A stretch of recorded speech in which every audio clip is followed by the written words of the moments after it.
Turn your Bible to Matthew 26th chapter, ಮತ್ತಾಯನ ಬರೆದ ಸುವಾರ್ತೆ 26ನೇ ಅಧ್ಯಾಯ verse 26 to 28.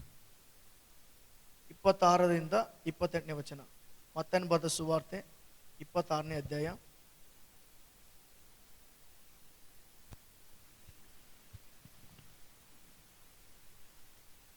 26ನೇ ವಚನದಿಂದ 28ನೇ ವಚನ. ಅವರು ಊಟ ಮಾಡುತ್ತಿರುವಾಗ ಯೇಸು ರೊಟ್ಟಿಯನ್ನು ತೆಗೆದುಕೊಂಡು ದೇವರ ಸ್ತೋತ್ರ ಮಾಡಿ ಮುರಿದು ಶಿಷ್ಯರಿಗೆ ಕೊಟ್ಟು, ತಕ್ಕೊಳ್ಳಿರಿ, ತಿನ್ನಿರಿ, ಇದು ನನ್ನ ದೇಹ ಅಂದನು. ಆಮೇಲೆ ಪಾತ್ರೆಯನ್ನು ತೆಗೆದುಕೊಂಡು ಸ್ತೋತ್ರ ಮಾಡಿ ಅವರಿಗೆ ಕೊಟ್ಟು, ಇದರಲ್ಲಿರುವುದನ್ನು ಎಲ್ಲರೂ ಕುಡಿಯಿರಿ, ಇದು ನನ್ನ ರಕ್ತ, ಇದು ಒಡಂಬಡಿಕೆಯ ರಕ್ತ, ಇದು ಪಾಪಗಳ ಕ್ಷಮೆಗಾಗಿ ಬಹು ಜನರಿಗೋಸ್ಕರ ಸುರಿಸಲ್ಪಡುವ ರಕ್ತ.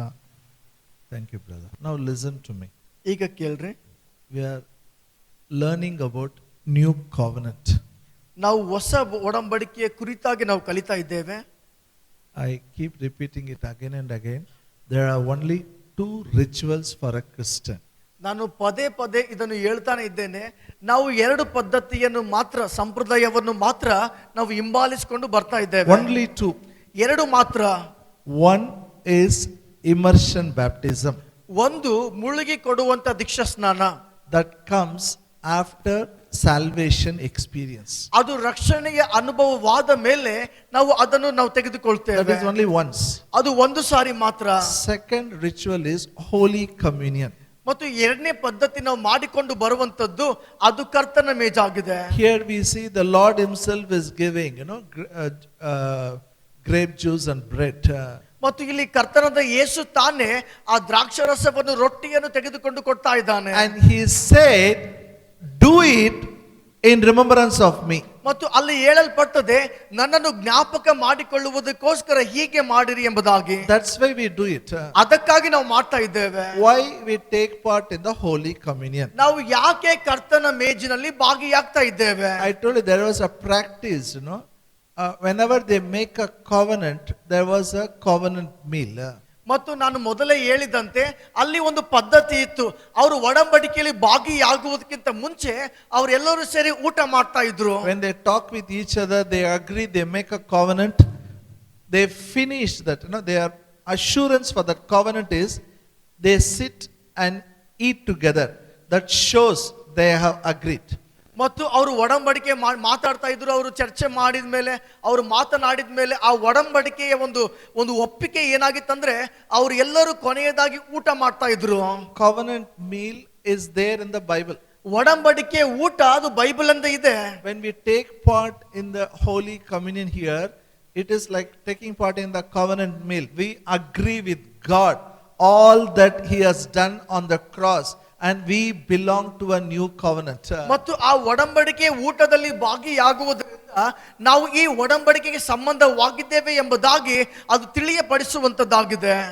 In the church history, Holy Communion, they are not only having bread and wine, grape juice, they were eating together. ಮತ್ತು ಸಭೆಯ ಇತಿಹಾಸವನ್ನು ನೋಡುವುದಾದ್ರೆ ಅವರು ಕರ್ತನ ಮೇಜಿನಲ್ಲಿ ಭಾಗಿಯಾಗುವಾಗ ಕೇವಲ ರೊಟ್ಟಿ ದ್ರಾಕ್ಷರಸ ತೆಗೆದುಕೊಳ್ಳುವುದಲ್ಲದೆ ಅವರು ಒಟ್ಟಾಗಿ ಸೇರಿ ಊಟ ಮಾಡ್ತಾ ಇದ್ರು. They were eating, literally they were eating food together. ಅವರು ಎಲ್ಲರೂ ಸೇರಿ ಊಟ ಮಾಡ್ತಾ ಇದ್ರು. And with that they were taking juice and bread. ಮತ್ತು ಅದರಲ್ಲಿ ಅವರು ರೊಟ್ಟಿಯನ್ನು ದ್ರಾಕ್ಷರಸವನ್ನು ಸಹ ತೆಗೆದುಕೊಳ್ತಾ ಇದ್ರು. That shows we belong to a covenant, a new covenant, blood covenant. ಮತ್ತು ಅದು ತೋರಿಸುವಂತದ್ದು ಏನಾಗಿದೆ ಎಂದರೆ ನಾವು ಎಲ್ಲರೂ ಒಂದು ಒಡಂಬಡಿಕೆಗೆ, ಅಂದರೆ ರಕ್ತದ ಒಡಂಬಡಿಕೆಗೆ ನಾವು ಸಂಬಂಧವಾಗಿದ್ದೇವೆ ಎಂಬುದಾಗಿ. When they make a covenant, they make promises. ಅವರು ಒಡಂಬಡಿಕೆಗಳನ್ನು ಮಾಡುವಾಗ ವಾಗ್ದಾನಗಳನ್ನು ಮಾಡಿಕೊಳ್ತಾರೆ. So all the promises in the New Testament, it belongs to you when you take part in the communion, because you belong to a covenant. ಮತ್ತು ಆ ಕರ್ತನ ಮೇಜಿನಲ್ಲಿ ಭಾಗಿಯಾಗುವಾಗ ಈ ಒಡಂಬಡಿಕೆ, ಹೊಸ ಒಡಂಬಡಿಕೆ ಎಲ್ಲ ವಾಗ್ದಾನಗಳು ಅದು ನಿಮ್ಮದಾಗಿದೆ ಎಂಬುದಾಗಿ ತಿಳಿಯಪಡಿಸುವಂತದ್ದಾಗಿದೆ. And one of the blessing of the new covenant is God's love. ಹೊಸ ಒಡಂಬಡಿಕೆಯಲ್ಲಿ ಎಲ್ಲ ಆಶೀರ್ವಾದಗಳಲ್ಲಿ ಇರುವಂತ ಒಂದು ಆಶೀರ್ವಾದ ಏನೆಂದರೆ ಅದು ದೇವರ ಪ್ರೀತಿಯಾಗಿದೆ. The old covenant people, they didn't have it. ಹಳೆ ಒಡಂಬಡಿಕೆ ಜನರಲ್ಲಿ ಅದು ಇರಲಿಲ್ಲ. They were loving it. They didn't have a God's love. ಅವರು ಪ್ರೀತಿ ಮಾಡ್ತಾ ಇದ್ರು, ಆದ್ರೆ ಅವರಲ್ಲಿ ದೇವರ ಪ್ರೀತಿ ಇರಲಿಲ್ಲ. In the new covenant, Bible says, God has put His love in our hearts through His Holy Spirit. ಹೊಸ ಒಡಂಬಡಿಕೆಯಲ್ಲಿ ಬೈಬಲ್ ಹೇಳ್ತದೆ, ದೇವರು ತನ್ನ ಪವಿತ್ರಾತ್ಮನ ಮೂಲಕ ನಮ್ಮ ಹೃದಯದೊಳಗೆ ತನ್ನ ಪ್ರೀತಿಯನ್ನು ಧಾರಾಳವಾಗಿ ಸುರಿಸಿದ್ದಾನೆ. Hallelujah. Hallelujah. Say in English, my Father has put His love in my heart through His Holy Spirit.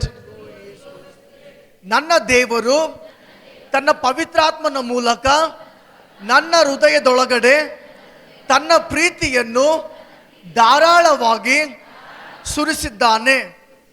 So don't pray for love. ಪ್ರೀತಿಗಾಗಿ ಪ್ರಾರ್ಥಿಸಬೇಡಿರಿ, It is there.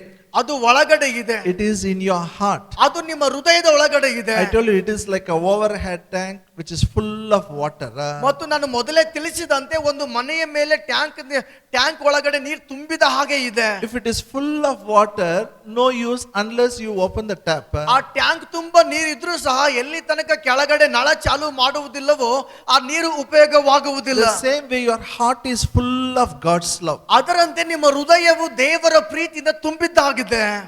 It is no use unless you release this love. ಎಲ್ಲಿ ತನಕ ಈ ದೇವರ ಪ್ರೀತಿಯನ್ನು ನೀವು ಬಿಡುಗಡೆ ಮಾಡುವುದಿಲ್ಲವೋ ಅಲ್ಲಿ ತನಕ ಅದು ಉಪಯೋಗವಾಗುವುದಿಲ್ಲ. This is not the love what you see in the world. ಲೋಕದಲ್ಲಿ ನೋಡುವಂತ ಪ್ರೀತಿ ಈ ಪ್ರೀತಿ ಅಲ್ಲ. So when I talk about God's love, you should not think some Hindi song, no cinema songs you should not think. ಮತ್ತು ನಾನು ದೇವರ ಪ್ರೀತಿ ಎಂಬುದಾಗಿ ಹೇಳುವಾಗ ಯಾವುದೊಂದು ಪಿಕ್ಚರ್ ಹಾಡುಗಳಾಗ್ಲಿ ಹಿಂದಿ ಹಾಡುಗಳಾಗ್ಲಿ ಯೋಚನೆ ಮಾಡಬೇಡ್ರಿ. So many songs are about love.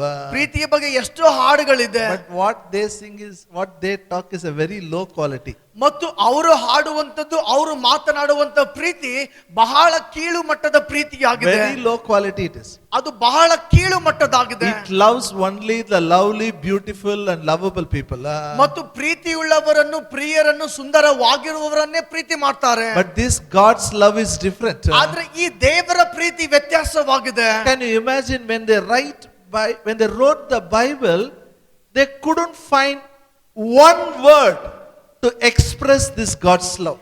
ಮತ್ತು ನೀವು ಊಹಿಸಿಕೊಳ್ಳುವುದಾದ್ರೆ ಈ ಬೈಬಲ್ ಅನ್ನು ಅವರು ಬರೆಯುವಾಗ ಒಂದು ಪದಕ್ಕೆ ಅವರು ಪದಗಳಿಂದ ಹೇಳಕ್ಕೆ ಆಗ್ತಾ ಇರಲಿಲ್ಲ, ಅದೇ ದೇವರ ಪ್ರೀತಿ. No word was available to explain this love. ಈ ಪ್ರೀತಿಯನ್ನು ವರ್ಣಿಸುವುದಕ್ಕಾಗಿ, ತಿಳಿಸುವುದಕ್ಕಾಗಿ ಯಾವುದೇ ಪದಗಳಿರಲಿಲ್ಲ. So they found out a new word called agape. ಮತ್ತು ಅದಕ್ಕಾಗಿ ಒಂದು ಹೊಸ ಪದವನ್ನು ಅವರು ಕಂಡುಹಿಡಿತಾರೆ, ಅದೇ ಅಗಾಪೆಯಾಗಿದೆ. Before Christ came, people didn't understand this love. ಕ್ರಿಸ್ತನು ಬರುವುದಕ್ಕಿಂತ ಮುಂಚೆ ಜನರಿಗೂ ಸಹ ಈ ಪ್ರೀತಿ ಬಗ್ಗೆ ಗೊತ್ತಿರಲಿಲ್ಲ. This man is different. ಈ ಮನುಷ್ಯ ವ್ಯತ್ಯಾಸವಾಗಿದ್ದಾನೆ. He came in the form of a man. ಮನುಷ್ಯ ರೂಪ ಧರಿಸಿಕೊಂಡು ಬಂದ. He is able to forgive those who are killing him. ಮತ್ತು ಆತನನ್ನು ಕೊಲ್ಲುವರನ್ನೇ ಆತನು ಕ್ಷಮಿಸುವುದಕ್ಕೆ ಸಾಧ್ಯವಾಗಿದೆ. What a great love it is. ಇದು ಎಂತ ಪ್ರೀತಿಯಾಗಿದೆ. Hallelujah. Hallelujah. This love will love everyone. Love the ugly, bad, angry people, enemies, everybody it will love. ಮತ್ತು ಈ ಪ್ರೀತಿಯು ಎಲ್ಲರನ್ನೂ ಪ್ರೀತಿ ಮಾಡ್ತದೆ. ವೈರಿಗಳನ್ನು ಪ್ರೀತಿ ಮಾಡ್ತದೆ, ದ್ವೇಷ ಮಾಡುವವರಿಗೆ ಪ್ರೀತಿ ಮಾಡ್ತದೆ, ಮತ್ತು ಕುರೂಪಿಗಳನ್ನು ಪ್ರೀತಿ ಮಾಡ್ತದೆ.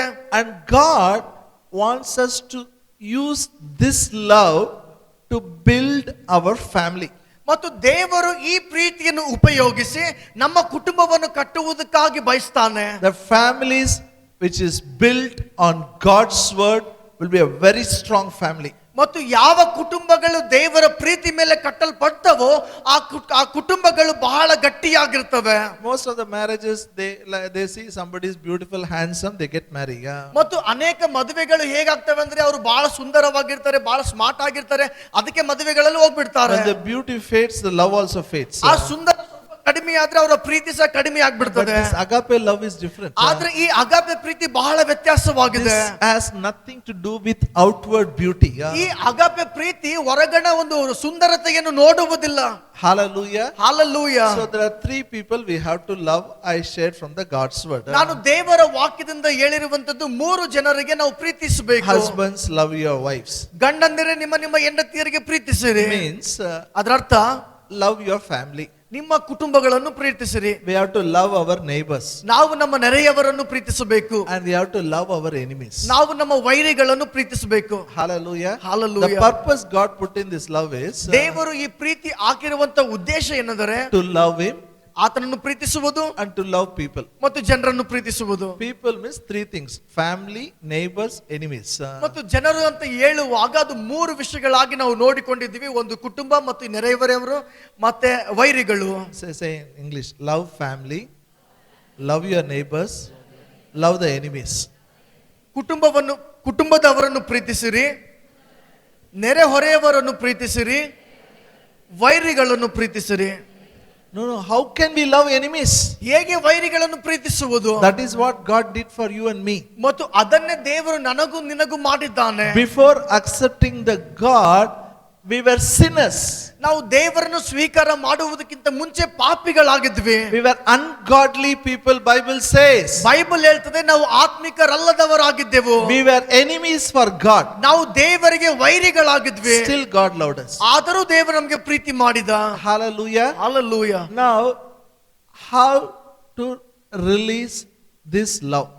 ಈಗ ಈ ಪ್ರೀತಿಯನ್ನು ಹೇಗೆ ನಾವು ಬಿಡುಗಡೆ ಮಾಡುವುದು? How to open this tap and release God's love to flow? ಈ ದೇವರ ಪ್ರೀತಿ ಎಂಬ ನಳವನ್ನು ಚಾಲು ಮಾಡಿ ನಾವು ಹೇಗೆ ಜನರಿಗೆ ಬಿಡುಗಡೆ ಮಾಡುವುದು? I tell you, number one condition is this love is not based on feelings. ನಾನು ಮೊದಲನೇ ವಿಷಯ ಹೇಳಿದೆನೆಂದ್ರೆ ಈ ಪ್ರೀತಿ ಭಾವನೆಗಳ ಮೇಲೆ ಆಧಾರವಾಗಿಲ್ಲ. Feeling is temporary. ಭಾವನೆಗಳು ಅದು ಒಂದೇ ರೀತಿಯಾಗಿರುವುದಿಲ್ಲ. It will change. ಅದು ಬದಲಾಗ್ತಾ ಹೋಗ್ತದೆ. We love because Bible says love. ನಾವು ಪ್ರೀತಿ ಮಾಡ್ತೇವೆ ಯಾಕಂದ್ರೆ ದೇವರ ವಾಕ್ಯ ಪ್ರೀತಿ ಮಾಡು ಎಂಬುದಾಗಿ ಹೇಳ್ತದೆ. Some people say, I don't feel like loving. ಕೆಲವೊಬ್ರು ಹೇಳ್ತಾರೆ ಯಾಕೋ ನನಗೆ ಪ್ರೀತಿ ಮಾಡ್ಬೇಕಂತ ಅನಿಸ್ತಾನೆ ಇಲ್ಲ. And that is not agape. ಅದು ಅಗಾಪೆ ಪ್ರೀತಿ ಅಲ್ಲ. That is worldly love. ಅದು ಲೋಕದ ಪ್ರೀತಿ ಆಗಿದೆ. This love is like God. ಆದ್ರೆ ಈ ಪ್ರೀತಿ ದೇವರಂತೆ ಇದೆ. Whether you like or not, you will love. ನೀವು ನಿಮಗೆ ಅನಿಸ್ತದ ಬಿಡ್ತದ ನೀವು ಪ್ರೀತಿ ಮಾಡಬೇಕು. You love your family, you love the neighbors, you love your enemies. ನೀವು ಕುಟುಂಬದವರನ್ನು ಪ್ರೀತಿಸ್ತೀರಿ, ನೆರೆಯವರನ್ನು ಪ್ರೀತಿಸ್ತೀರಿ, ವೈರಿಗಳನ್ನು ಪ್ರೀತಿಸ್ತೀರಿ. Hallelujah. You understand what I'm saying? ನಾಳೆ ಅರ್ಥ ಆಗ್ತದೆ ನಿಮಗೆ. Loving family somehow will manage because our people, no? We will ಮತ್ತು manage. ಕುಟುಂಬದವರನ್ನು ಪ್ರೀತಿಸುವುದಂದ್ರೆ ಇದೆಲ್ಲ ನಾವು ಮಾಡ್ತೇವೆ ಯಾಕಂದ್ರೆ ಇದು ನಮ್ಮ ಜನ ಎಂಬುದಾಗಿ. But loving neighbors is very difficult. ಆದ್ರೆ ಪಕ್ಕದವರನ್ನು ನೆರೆಹೊರೆಯವರನ್ನು ಪ್ರೀತಿಸುವುದು ಸ್ವಲ್ಪ ಕಷ್ಟ ಅನಿಸ್ತದೆ. Because they give headache. ಯಾಕಂದ್ರೆ ಅವ್ರು ತಲೆನೋವು ಆಗ್ಬಿಡ್ತಾರೆ. Yes or no? ಹೌದಾ ಇಲ್ವಾ? They trouble you, they irritate you. ಅವ್ರು ನಿಮಗೆ ತೊಂದರೆ ಕೊಡ್ತಾರೆ, ನಿಮಗೆ ಚಿಟಿಪಿಟಿ ಮಾಡ್ತಾರೆ. But still we will love because God says love your neighbors. ಆದರೂ ನಾವು ಪ್ರೀತಿ ಮಾಡ್ತೇವೆ ಯಾಕಂದ್ರೆ ದೇವರು ಹೇಳಿದ್ದಾನೆ ನಿಮ್ಮ ನೆರೆಯವರನ್ನು ಪ್ರೀತಿಸಿರಿ ಎಂಬುದಾಗಿ. Amen. What we should do? ನಾವೇನ್ ಮಾಡ್ಬೇಕು? We should control our emotions. ನಮ್ಮ ಭಾವನೆಗಳನ್ನು ಅಥವಾ ನಮ್ಮ ಅನಿಸಿಕೆಗಳನ್ನು ನಾವು ನಿಯಂತ್ರಣದಲ್ಲಿ ಇಟ್ಟುಕೊಳ್ಳಬೇಕು. Sometimes we are very proud about our emotions, no? ಕೆಲವು ಸಾರಿ ನಾವು ಈ ನಮ್ಮ ಭಾವನೆಗಳನ್ನು ಅನಿಸಿಕೆಗಳ ಬಗ್ಗೆ ಬಹಳ ಹೆಮ್ಮೆ ಪಡ್ತೇವೆ. ನನಗೆ ಸಿಟ್ಟು ಬಂದದ್ದು ನೋಡು ನಾ ಬಿಟ್ಟಿಲ್ಲ, ನಾನು ಸಿಕ್ಕಾಪಟ್ಟೆ ಬೈದೇನಿ. ಬೇಡಮ್ಮ, ವೈ ಆಲ್ ದೋಸ್ ಥಿಂಗ್ಸ್? ಯಾಕೆ ಅವು ಸಿಟ್ಟು ಬಂದ್ರೆ ನಾನು ಬಿಡ್ಲೇ ಇಲ್ಲ ಅಂತ? ಸಿಟ್ಟು we have to control. That is very important. ಅದನ್ನು ನೀವು ನಿಯಂತ್ರಣದಲ್ಲಿ ಇಟ್ಟುಕೊಳ್ಳಬೇಕು. Tell your neighbor, control your anger. ಪಕ್ಕದವರಿಗೆ ನಿನ್ನ ಸಿಟ್ಟನ್ನು ನಿಯಂತ್ರಣದಲ್ಲಿ ಇಟ್ಟುಕೋ. Okay, come with me to Ephesians 4th chapter. ಎಫೆಸ 4ನೇ ಅಧ್ಯಾಯಕ್ಕೆ ಬರೋಣ. Ephesians 4th chapter. ಎಫೆಸ 4ನೇ ಅಧ್ಯಾಯ. You know, I am telling about now practically how to release the love, okay? ಈಗ ನಾನು ಕಲಿಸಿಕೊಡ್ತಿದ್ದೇನೆ ಹೇಗೆ ನಮ್ಮ ದಿನನಿತ್ಯ ಜೀವಿತದಲ್ಲಿ ಈ ದೇವರ ಪ್ರೀತಿಯನ್ನು ಬಿಡುಗಡೆ ಮಾಡುವುದು ಎಂಬುದಾಗಿ. 26ನೇ ವಚನ. Be ye angry and sin not, let not sun go down upon your wrath. ಕೋಪ ಮಾಡಬೇಕಾದರೂ ಪಾಪ ಮಾಡಬೇಡಿರಿ, ಸೂರ್ಯನು ಮುಳುಗುವುದಕ್ಕಿಂತ ಮುಂಚೆ ನಿಮ್ಮ ಸಿಟ್ಟು ತೀರಲಿ. Tell in Kannada, all of you after we know. ಎಲ್ಲರೂ ಕನ್ನಡದಲ್ಲಿ ನನ್ನಿಂದ ಹೇಳ್ರಿ. ಎಲ್ಲರೂ ಕನ್ನಡದಲ್ಲಿ ನನ್ನಿಂದ ಗಟ್ಟಿಯಾಗಿ ಹೇಳ್ರಿ. ಕೋಪ ಮಾಡಬೇಕಾದರೂ ಪಾಪ ಮಾಡಬೇಡಿರಿ, ಸೂರ್ಯನು ಮುಳುಗುವುದಕ್ಕಿಂತ ಮುಂಚೆ ನಿಮ್ಮ ಸಿಟ್ಟು ತೀರಲಿ. Hello, are you here? ನೀವಿಲ್ಲಿದ್ದೀರಾ? Mind is somewhere. You have to tell because you have to tell. No, I want your presence. I want your attention. ನಿಮ್ಮ ಮನಸ್ಸು ಒಂದು ಕಡೆ ಇದೆ, ಏನೋ ಹೇಳ್ಬೇಕೆಂಬುದಾಗಿ ನೀವು ಬಾಯಿಂದ ಹೇಳ್ಬೇಡ್ರಿ. ಎಷ್ಟು ಕಷ್ಟ ಆಗ್ತದಲ್ಲ ಈ ವಾಕ್ಯ ಬಾಯಿಲಿಂದ ಅರಿಕೆ ಮಾಡೋದಕ್ಕೆ. ಒಂದೊಂದು ಸಾರಿ ಜೋರಾಗಿ. ಇನ್ನೊಂದು ಸಾರಿ ಕೋಪ ಮಾಡಬೇಕಾದರೂ ಪಾಪ ಮಾಡಬೇಡಿರಿ. ಸೂರ್ಯನು ಮುಳುಗುವುದಕ್ಕಿಂತ ಮುಂಚೆ ನಿಮ್ಮ ಸಿಟ್ಟು ತೀರಲಿ. I remember one sister told me, ಅಣ್ಣ ಬೈಬಲ್ ಬರೆದಿದ್ದಲ್ಲ, ಕೋಪ ಮಾಡಬಹುದು, ಪಾಪ ಮಾಡಬೇಡದು ತಪ್ಪು. If you should not commit sin, agree. But Bible allows us to get angry. ಮತ್ತು ಒಬ್ಬ ಸಹೋದರಿ ಬಂದು ನನಗೆ ಹೇಳಿದಳು, ಅಣ್ಣ ಅಲ್ಲಿ ಬೈಬಲ್ ಬರ್ದಿದೆ ಎಲ್ಲ ಕೋಪ ಮಾಡಬೇಕಾದ್ರೂ ಪಾಪ ಮಾಡಬೇಡ ಎಂಬುದಾಗಿ. ಅಂದ್ರೆ ಪಾಪ ಮಾಡದೆ ನಾವು ಸಿಟ್ಟು ಮಾಡಬಹುದು ಎಂಬುದಾಗಿ. What do you mean I will not sin but I will get angry? ಅದ್ರ ಅರ್ಥ ಏನಣ್ಣ, ನಾವು ಕೋಪ ಮಾಡಿಕೊಂಡ್ರು ಪಾಪ ಮಾಡಬಾರ್ದು? She told very simple, when I get angry I will not talk. ಮತ್ತು ಆಕೆ ಹೇಳಿದಳು, ನನಗೆ ಕೋಪ ಬಂತಂದ್ರೆ ನನ್ನ ಮಾತೇ ಆಡಲ್ಲ, I will not talk one word. ನಾನು ಒಂದು ಮಾತು ಆಡಲ್ಲ. Why? Because I will not sin. ಯಾಕಂದ್ರೆ ನಾನು ಪಾಪ ಮಾಡಬಾರ್ದು. I will sleep without eating food. ಮತ್ತು ನಾನು ಊಟ ಮಾಡದೆ ನಾನು ಮಲಗಿ ಬಿಡ್ತೇನೆ. I will sleep like that but I will not talk. ನಾನು ಹಾಗೆ ಊಟ ಮಾಡದೆ ಮಲಗ್ತೇನೆ ಹೊರತು ಯಾರಿಗೂ ಮಾತಾಡಲ್ಲ. ಇಲ್ಲ ತಪ್ಪು ಅದು, ಅದೇ ಪಾಪ. If you sleep with that anger, that is sin. ಆ ಕೋಪದೊಟ್ಟಿಗೆ ನೀನು ಮಲಗಿಕೊಳ್ಳುವುದಾದ್ರೆ ಅದು ಪಾಪ. Because you are giving place for the devil. ಯಾಕಂದ್ರೆ ನೀನು ಸೈತಾನನಿಗೆ ಕಾರ್ಯ ಮಾಡುವಂತೆ ಸ್ಥಳವನ್ನು ತೆಗೆದುಕೊಡ್ತಾ Next ಇದ್ದೀಯ. verse says you are giving place for the devil. ಅದು ಮರು ವಚನನೇ ಹೇಳ್ತದೆ, ಸೈತಾನನಿಗೆ ಅವಕಾಶ ಕೊಡಬೇಡಿರಿ. If you give place for the devil, what he will do? ಸೈತಾನನಿಗೆ ಸ್ಥಳವನ್ನು ಕೊಟ್ರೆ ಸೈತಾನನು ಏನ್ ಮಾಡ್ತಾನೆ? ಇಲ್ಲಿ no talk. All should look here, okay? ಎಲ್ಲರೂ ಈ ಕಡೆ ನೋಡ್ರಿ. If you give place for the devil, what he will do? ಸೈತಾನನಿಗೆ ನೀವು ಸ್ಥಳವನ್ನು ಕೊಟ್ರೆ, ಅವಕಾಶ ಕೊಟ್ರೆ ಏನ್ ಮಾಡ್ತಾನೆ? 3 things he will do. 3 ವಿಷಯ ಮಾಡ್ತಾನೆ. Steal, kill, destroy. ಕದ್ದುಕೊಳ್ಳುವುದು, ಕೊಲ್ಲುವುದು, ನಾಶ ಮಾಡುವುದು. Hallelujah. Hallelujah. Control your emotion. ನಿಮ್ಮ ಭಾವನೆಗಳನ್ನು ನಿಯಂತ್ರಣದಲ್ಲಿ ಇಟ್ಟುಕೊಳ್ಳಿರಿ. Tell your neighbor, control your emotion. ನಿಮ್ಮ ಪಕ್ಕದವರಿಗೆ ನಿನ್ನ ಭಾವನೆಗಳನ್ನು ನಿಯಂತ್ರಣದಲ್ಲಿ ಇಟ್ಟುಕೋ. But ಈಗ you are telling I should not get angry, I should control emotion. How to talk then? ಮತ್ತೆ ನಿಮ್ಗೆ ಅನಿಸ್ತಾ ಇರಬಹುದು, ನಾನು ಕೋಪ ಮಾಡಿಕೊಳ್ಬಾರ್ದು, ನನ್ನ ಭಾವನೆಗಳನ್ನು ನಿಯಂತ್ರಣದಲ್ಲಿ ಇಟ್ಕೊಳ್ಬೇಕು. ಮತ್ತೆ ಈಗ ಹೇಗೆ ಮಾತಾಡಬೇಕು? When we talk only, real problem comes. ನಾವು ಮಾತಾಡುವಾಗಲೇ ಸಮಸ್ಯೆಗಳು ಕೇಳ್ತೇವೆ. Yes or no? ಹೌದಾ ಇಲ್ವಾ? How to talk? ಹೇಗೆ ಮಾತಾಡಬೇಕು? Colossians 4:6. ಕೊಲೋಸ್ಯನ್ 4ನೇ ಅಧ್ಯಾಯ 6ನೇ ವಚನ. Let your speech be always with grace, seasoned with salt, that you may know how you ought to answer every man. ಕೊಲೋಸ್ಯ 4:6ನೇ ವಚನ. ನಿಮ್ಮ ಸಂಭಾಷಣೆಯು ಯಾವಾಗಲೂ ಕೃಪೆಯುಳ್ಳದಾಗಿಯೂ ಉಪ್ಪಿನಿಂದ ರುಚಿಯಾದದ್ದಾಗಿಯೂ ಇರಲಿ. ಹೀಗೆ ನೀವು ಯಾರ್ಯಾರಿಗೆ ಯಾವ್ಯಾವ ರೀತಿಯಲ್ಲಿ ಉತ್ತರ ಹೇಳಬೇಕು ಅದನ್ನು ತಿಳಿದುಕೊಳ್ಳುವಿರಿ. Now listen. ಕೇಳಿರಿ. Let your speech be always gracious. ನಿಮ್ಮ ಮಾತುಗಳು ಯಾವಾಗಲೂ ಕೃಪೆಯುಳ್ಳದಾಗಿರಲಿ. Say in English, let my speech be always gracious. ನನ್ನ ಮಾತುಗಳು ಯಾವಾಗಲೂ ಕೃಪೆಯುಳ್ಳದಾಗಿರಲಿ. ನನ್ನ ಮಾತುಗಳು ಯಾವಾಗಲೂ ಕೃಪೆಯುಳ್ಳದಾಗಿರಲಿ. There is no room for anger when your speech is always with grace. ನಿಮ್ಮ ಮಾತುಗಳು ಯಾವಾಗಲೂ ಕೃಪೆಯಿಂದ ತುಂಬಿರುವಾಗ ಅಲ್ಲಿ ಕೋಪಕ್ಕೆ ಒಂದು ಸ್ಥಳನೇ ಇರುವುದಿಲ್ಲ.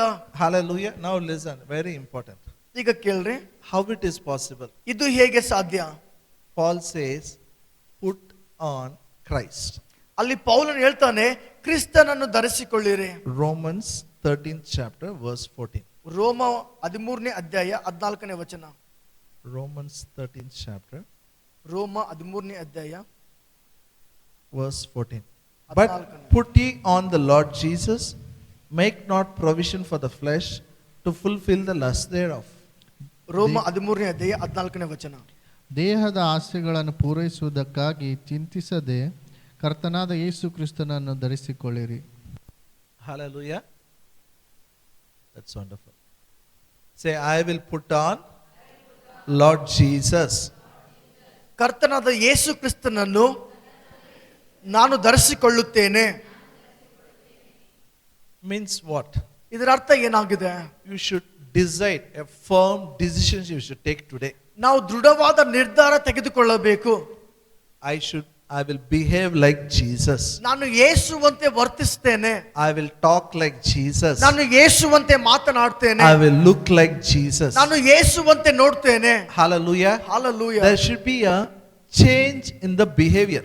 ನಮ್ಮ ವರ್ತನೆಯಲ್ಲಿ ಸ್ವಭಾವದಲ್ಲಿ ಬದಲಾಗಿರಬೇಕು. Before being born again, we were bad. We were angry. We were doing everything. ನಾವು ರಕ್ಷಣೆ ಹೊಂದುವುದಕ್ಕಿಂತ ಮುಂಚೆ ನಾವು ಕೆಟ್ಟವರಾಗಿದ್ವಿ, ನಾವು ಕೋಪ ಮಾಡಿಕೊಳ್ತಿದ್ವಿ, ಎಲ್ಲ ಸಂಗತಿಗಳು ಮಾಡ್ತಾ ಇದ್ವಿ. After being born again, in our spirit we are new creation. We are God's children.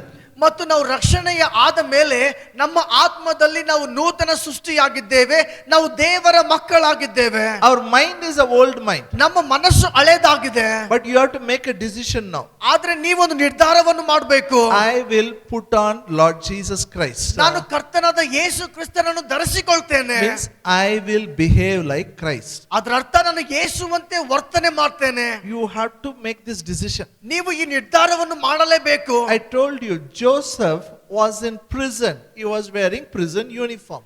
ಮತ್ತು ಯೋಸೇಫನು ಸೆರೆಮನೆಯಲ್ಲಿದ್ದಾಗ ಆ ಸೆರೆಮನೆಯ ಆ ಜೈಲಿನ ಬಟ್ಟೆನೇ ಹಾಕಿಕೊಳ್ತಾ ಇದ್ದ. But when he came to palace, he changed his dress. ಆದ್ರೆ ಅರಮನೆಗೆ ಹೋಗುವಾಗ ತನ್ನ ಬಟ್ಟೆಯನ್ನು ಬದಲಾಯಿಸಿಕೊಂಡು ಹೋಗ್ತಾನೆ. When he became prime minister, his totally costume is changed. ಮತ್ತು ಆತನು ಪ್ರಧಾನ ಮಂತ್ರಿ ಆದಾಗ ಆತನು ತೊಡುವಂತ ಬಟ್ಟೆಯ ಶೈಲಿಯೇ ಬೇರೆ ಆಗಿತ್ತು. Because that post demands that dressing.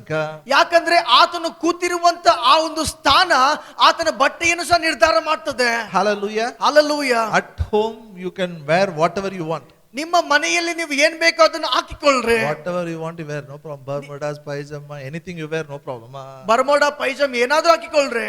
If you get an appointment letter today, ಒಂದು ವೇಳೆ ನಿಮಗೆ ಒಂದು ನೇಮಕಾತಿ ಪತ್ರ ಸಿಗುವುದಾದ್ರೆ, tomorrow you have to report to Geneva. You are a World Bank manager, or you are become something big post, UNO chief, some post they give, you are appointed.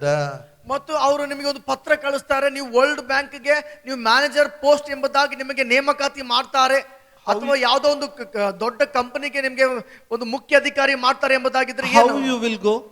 ಹೇಗೆ ನೀವು ಹೋಗ್ತೀರಿ?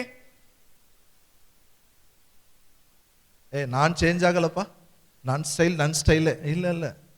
That post demands that something special you have to wear. ಆ ಯಾವ ಸ್ಥಾನಕ್ಕೆ ನೀವು ಹೋಗ್ತೀರೋ ಅದರಂತೆ ನೀವು ಬದಲಾಗಬೇಕಾಗ್ತದೆ. You have to wear a suit. You have to see, otherwise that seat demands it.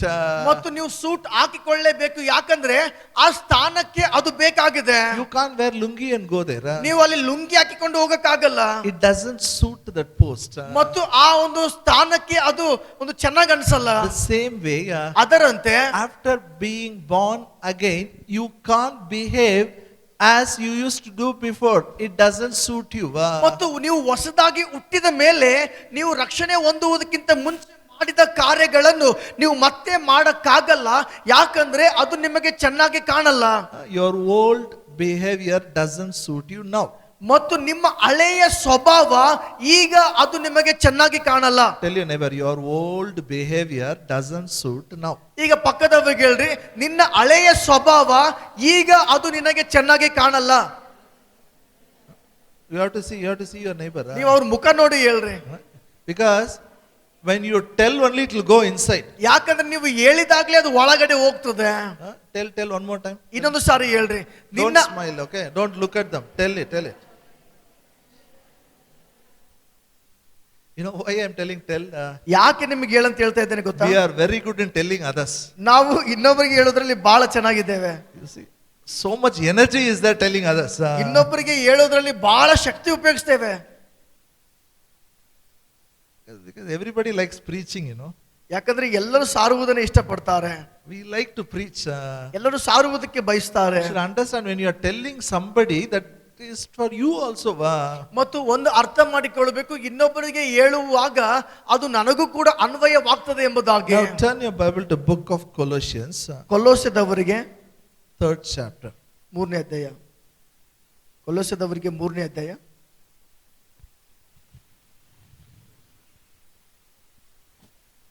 Just turn your Bible and look to me here. ನೀವು Bible ತಿರುಗಿಸಿ ನನ್ನ ಕಡೆ ನೋಡ್ರಿ. ಕೊಲೋಸ್ಯದವರಿಗೆ 3ನೇ ಅಧ್ಯಾಯ. About what you are learning? ನಾವು ಯಾವುದರ ಬಗ್ಗೆ ಕಲಿತಾ ಇದ್ದೇವೆ? About what you are learning? ನೀವು ಯಾವುದರ ಬಗ್ಗೆ ಕಲಿತಾ ಇದ್ದೀರಿ?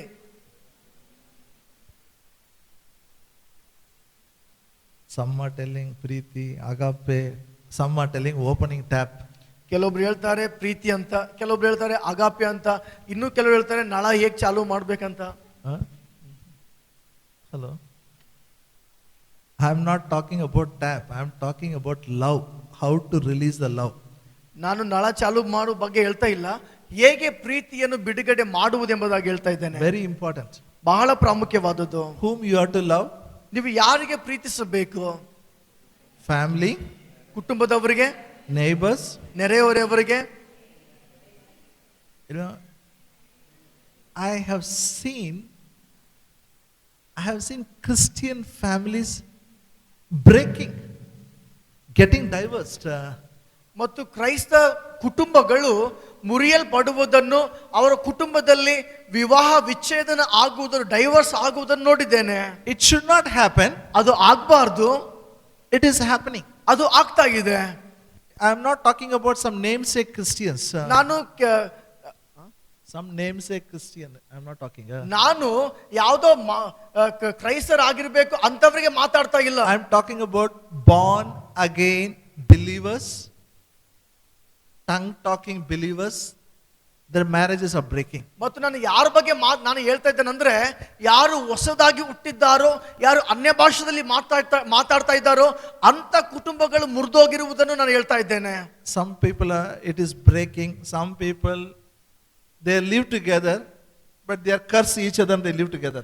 ಮತ್ತು ಕೆಲವರ ಕುಟುಂಬಗಳು ಮುರಿದು ಹೋಗಿದೆ, ಕೆಲವರು ಕುಟುಂಬಗಳು ಒಟ್ಟಾಗಿ ಜೀವಿಸ್ತಾರೆ, ಆದ್ರೆ ಒಬ್ಬರಿಗೊಬ್ಬರು ಶಪಿಸ್ತಾರೆ. Every day they fight.